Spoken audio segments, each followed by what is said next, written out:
Hello guys! So papunta kami ngayon sa Tanay Rizal guys.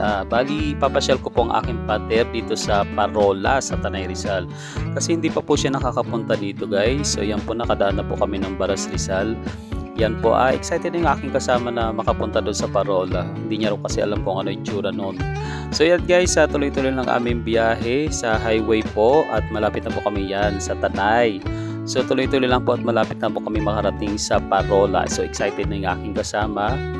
Yan po guys, ito na po yung Parola guys. Kung makikita nyo, ganda pa rin ang tanawin yan. Sobrang hangin guys. So yan, kung makikita nyo, marami pa pong namamasyal guys. So mayroon pa pong magkasintahan yan, no.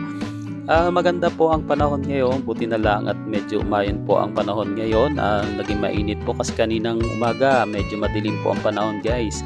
So yan, kung makikita nyo ngayon, sobrang init naman, pero okay lang, at least makagala kami ng aking partner.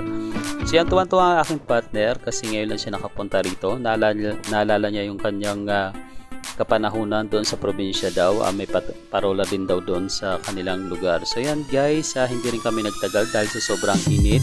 Isa pa dahil nga sa gutom na rin kami guys, kasi halos alas 3 na ng hapon kami nakarating dito sa may Parola sa Tanay Rizal. So yan, naghanap kami ng makakain, konting picture lang guys, and then video.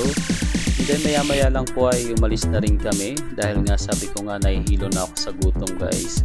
So yan, tuloy-tuloy lang ang aming pagpapasyal. And then umalis na rin kami guys pagkatapos. Yan, so naghanap kami ng makakainan. Tingnan namin kung saan kami mapupunta. So nakita namin itong Kamalig. Tingnan namin kung masarap ang pagkain dito guys. Actually napakalawak po ng lugar dito guys.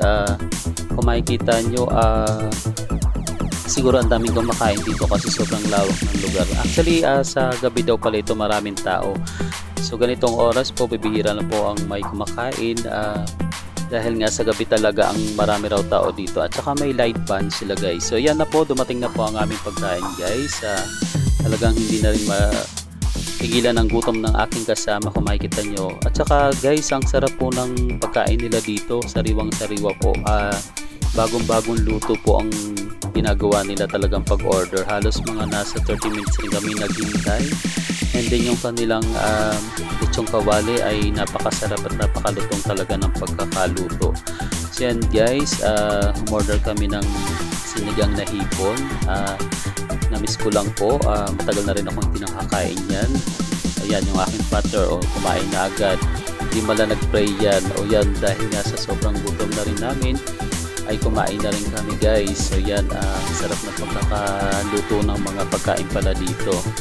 Actually hindi naman masyadong mura ang kanilang pagkain, pero at least sulit naman po dahil napakasarap naman po ng pagkakaluto nila guys. So yan po, pagkatapos po namin kumain guys, order rin kami ng panghimagas na halo-halo. Ang sarap ang kanilang kinain. So 1,010 ang aming naging bill. So yan guys, kasama ko kain pa rin ng kain guys, halos pa uwi na kami.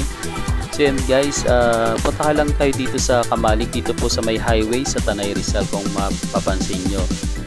So yan guys, pahinga lang ng konti and then alis na rin kami, biyahe na rin kami. So yan guys, ang harapan ng Kamalig Restaurant. So yan, patuloy rin pa rin kami magbibiyahe hanggang sa pag-uwi guys. So maraming salamat sa inyong lahat sa panonood. Sana po lagi kayong mag-like, comment at saka i-share nyo rin na aming video. Maraming salamat, bye bye!